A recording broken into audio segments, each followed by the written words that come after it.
سلامونه او نیکې هیلې هیله مند یم چې جوړ او روغ به یاسته. الجولاني راغلو او د سوریې واک یې ترلاسه کړلو. بشار الاسد د 70 کلونو وروسته خپل هغه پلارګنی قدرت چې ورته پاتو هغه قدرت یې د لاسه ورکړو او سوریې څخه ووتلو. اوس حالات په سوریې کې څه رقم روان دي؟ آیا سوریې به مخ پر پرمختګ روان وي او که نه په سوریې کې لا حالات هغسې کړکېچن دي او حالات ورځ تر بلې مخ پر ترقي کېدو روان دي؟ نن پر دغه موضوع باندې خبرې کوو چې په سوریې کې د حالاتو پر بدلون باندې څه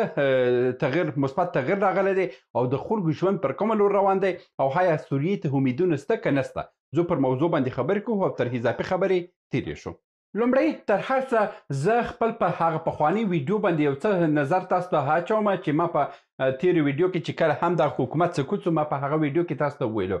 ما ویلو د سوریې حالات نه صحیح کېږي ځکه چې نه صحیح کېږي چې په دې سیمه کې څه شی پروت دی؟ اسرائیل پروت دی. اسرائیل په هیڅ ډول باندې نه غواړي چې هلته د یو قوي سوریه بیا را په پښو پیدا سي او اسرائیل بیا نه غواړي چې هلته د بیا د ایران ځالې پیدا سي. اسرائیل بیا نه غواړي چې هله تشیع د په سوریه کې قوي سي چې تر څو به دلته نورې ستونزې وزېږوي. دا د اسرائیل غوښتنې دي. ګوره دلته په نوبت باندې لیکم دا د اسرائیل غوښتنې دي چې اسرائیل دغه ټول مطالب چې دي دا غواړي چې هلته نه باید ایران ځالې پیدا کړي او نه هلته یو قوي سوریه پیدا سي چې لکه پخوا په ډول باندې هوایي ځواک ولري، هلته به پوځ ولري، هلته به توپ و ټانک وسي، د هر څه وسي. دا سیستم چې دی اوس په سوریې کې چې روان و مخکې دا چې دی اسرائیل نه غواړي ځکه چې نه غواړي چې په سیمې کې یو سیال ولري. نو د همدې امله دا د اسرائیل خبرې چې مخکې ویډیو کې تاسو ته ویلې وه. په دویم قدم کې دلته چې دی عرب هیوادونه چې دي عرب هیوادونه دا ټوله وهابي او سني مذهبه داسې چې دي خو امبلي و داسې دي خو په ټولو کې عرب چې دي په عربو کې د شیعه قدرت چې دی هغه ډېر کم دی او د شیعه نفوذ هم بیخي کم دی چې هغه یوازې په هرات کې که راسو هلته شیعهګان ډېر دي او که بیا وروسته راسو په سوریې کې همدې بعضې منطقو کې شیعهګان دي خو بیا په عموم کې که عربو کې حساب وکړو په عربو کې بیا داسې ډېر دی سني مذهب ډېر دی او حتی تر شیعه مذهب یې د بعضو خلکو په وینا باندې د عربو عیسویان ډېرتره دي تر تاسو پورې تر اله تشیع پورې. اوس دلته د عرب غوښتنه څه ده؟ عرب غوښتنه دا ده چې عربستان دی که امارات دی که قطر دی که اردن دی که عمان دی که بحرین دی که دا هیوادونه دي دوی هم همدغه غوښتنې چې اسرائیل لري دا په نیمه اندازه باندې همدغه غوښتنه لري. عربان وایي چې نه باید نور ایران سوریه دی د ایران تر کنټرول لاندې وسي. دلته نه باید سوریه کې هلته بیا اعلی تشیع قدرت ولري او دلته نه باید دلته داسې قدرت راسي چې سبا ورځې کې د سوریې څخه دي پر عربستان باندې هم مشرکان وورېږي، پر اماراتو دي هم وورېږي، په دې منطقې دي هم وورېږي. دا خو د عرب غوښتنه ده. نو د همدې امله په سوریې کې دوه غوښتنې دي هغه ډېر عمده غوښتنې دي، یو د اسرائیل او بل د عربستان. درېیمه غوښتنه چې ده هغه د امریکا غوښتنه ده او د غرب غوښتنه ده. د هغه بیخي به دا به غربي هیوادونه یاد کړو چې انګلستان او اروپا او دا هیوادونه هم دي. دلته چې دی که تاسو په نقشه کې لیدلی اوسي د څه چې دی سوریې چې ده دا پر د ابریشم لاره باندې پروت هیواد دی. نو د همدې امله غربي هیوادونه غواړي چې دا لاره هم همیشه په جنجال کې پاتې شي چې دلته د ابریشم لاره آباده نه شي. که د ابریشم لاره آباده شوه دا منطقو کې جنګ مکمله ختمیږي او بیا اروپا چې د مستقیمه د چین تر کنټرول لاندې ځي، امریکا مستقیمه د چین تر کنټرول لاندې راځي. نو د همدې امله دلته غربیان هم خپل غوښتنې لري. د غربیانو او د اسرائیلو غوښتنې همدغه دی چې همدغه اساس جوړیږي چې په اسرائیل په سوریې کې به دوامداره جګړه دوام پیدا کړي. دې کې یو څه خبرې ما تاسو ته په تېره ویډیو کې کړې وه، کوم پیدا کړه زه به یې لینک هم تاسو ته دلته پرېږدم خو هغه په چینل کې تاسو یې سوای چې وګورئ. اوس راځم پر دې باندې خبرې کوم چې الجولاني څه وکړه. الجولاني په دغه څه کم یو کال کې څه کړي دي او څه تغیرات یې په سوریې کې راوړه. په اصل کې که لومړی قدم ته راسوم هغه د په سیاسي برخه باندې تاسو خبرې وکړو په سیاسي برخه کې الجولاني ونه سوایدل چې وکړي چې د اروپا او امریکا او د دې نورو هیوادو سفارتونه او سیاسي اړیکې به ډېر ژر په کم وخت کې خپل سیاسي اړیکې د اروپا او د نورو هیوادو سره جوړ کړي تر څو هلته سفارتونه خلاص شي، تر څو هلته تجارتي سیستم فعال شي، تر څو هلته سیاسي راکړه ورکړه وشي، تر څو هلته یو سیاسي زیربنا برته جوړه شي چې هغه یو نړیواله سیاسي زیربنا وشي. دغه کې هم د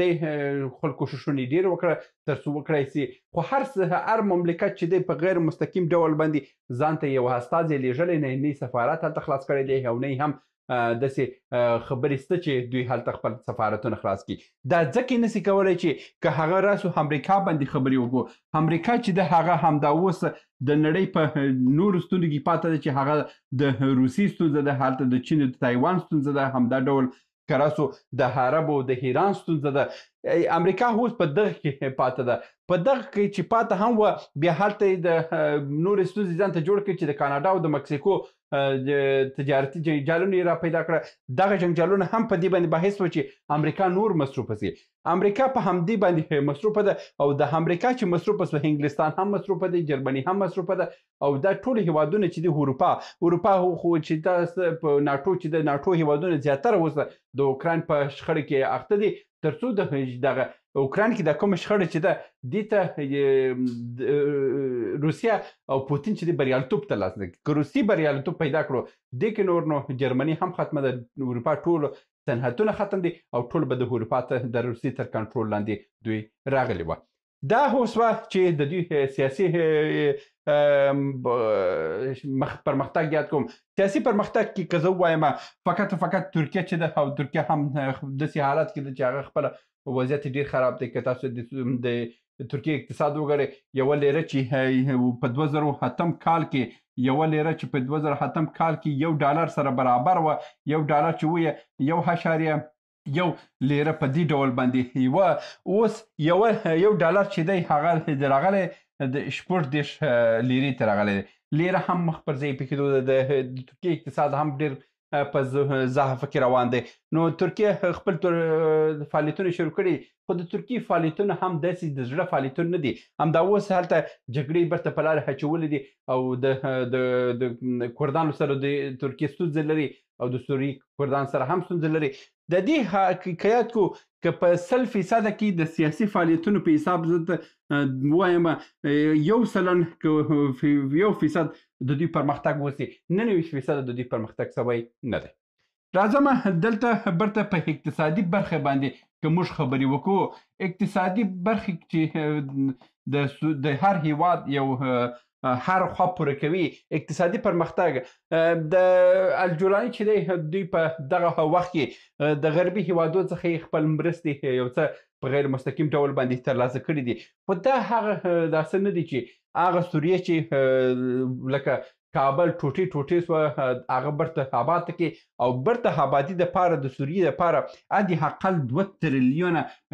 ویل سوي دي چې $2 تریلیونه باید وسي چې برته سوریه هغه پخوانۍ سوریه سي. هلته چې حاکم جګړې چې روانې سوي دي د 2012 څخه چې دا جګړې د 2011 څخه دا جګړې روانې سوي دي، تر ننه پورې دا جګړې هلته دوام درلودل او اوس هم جګړې دوام لري. نو دلته دوی هغه پیسې دومره نه لري چې برته خپل صنعت په پښو ودري او دا ستونزه ده چې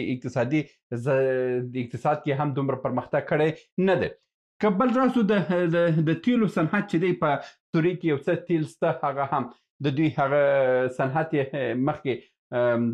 تر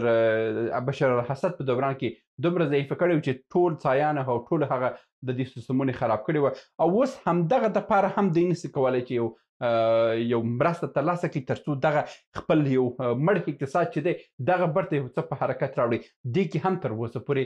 پاته دی. او که اقتصادي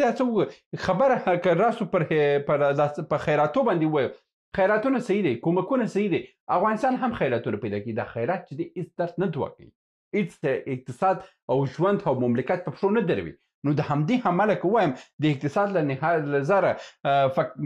که موږ کومکونه او دغه خیراتونه یاد کړو چې افغانستان هم همدغه باندې اوس چلیږي، که دا یاد کړو 100% پرمختګ سوی دی په دې، مګر نور پرمختګونه که ووایو د اقتصادي برخه کې چې هغه زیربنایي سیستمونه اوسي هغه تر اوسه لا هم صفر دی ځکه چې د سوریې د پاوند یو څه حرکت یې وکړو یو څه پورته سو مګر برته وبلیدل اوس د سوریې هغه د کرنسي قیمت چې دی په هغه پخواني حالت باندې مخ پر کښته روان دی نو دا هم یوه ستونزه ګڼل کېږي چې اقتصاد کې هم دومره پرمختګ سوی نه دی. په درېیم قدم کې که راسو پر جګړو باندې نظر واچوو چې د دوی د جګړو حالت سره کوم روان دی. د جګړو حالت هم که موږ وګورئ همدا اوس کې هلته د بشار الاسد په پلویان چې دي برته ټوپک اخیستی دي هلته نور کې جنګونه شروع کړي دي کردانو هلته جنګونه شروع کړي دي هلته د دوی هغه کوم د داعش بعضې پاتې چې دي هغه هم خپل فعالیتونه شروع کړي دي یعنې په سوریې کې همدا اوس جګړه هغه جګړه ده چې په افغانستان په کورنۍ جګړې په ډول باندې هغه جګړه اوس مخ پر حرکت روان کړی دی او دغه جګړې داسې ښکاري چې په سوریې کې دا جګړه دوامداره سي او دا جګړه به په سوریې کې هینو لکه د افغانستان غوندې همداسې په کلونو به اور بل وځي او همدا ډول باندې نورې بدبختیانې به سوریې خلکو ته وژېږوي. نو اوس هم که موږ زیاتره کسانو ته د سوریې د خلکو سره مرکه وکړي اصله هغه یوټیوبران شته په یوټیوب کې هم ویډیوګانې اچولې دي بعضې